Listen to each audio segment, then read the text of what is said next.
ಅಭಯಮುಖ ದೇವನೇ ನಿನೆಣಿಸದಲೇ ಕಾಯೋ ಜ್ಞಾನಿಗಳ ರಸನೆ ದಯವಿಟ್ಟು ನಿನ್ನನ್ನೇ ಧ್ಯಾನಿಸುವಂತೆ ಮಾಡೋ ಜ್ಞಾನಿಗಳ ರಸನೆ ದಯವಿಟ್ಟು ನಿನ್ನನ್ನೇ ಧ್ಯಾನಿಸುವಂತೆ ಮಾಡೋ ಹಯವದನ ಅವರೀತಿಯಿಂದ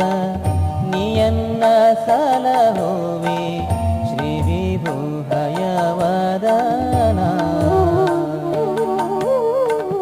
ಈ ವಿಧ ಭವದೋಳು ಇಷ್ಟು ಬವಣೆ ಪಟ್ಟೆ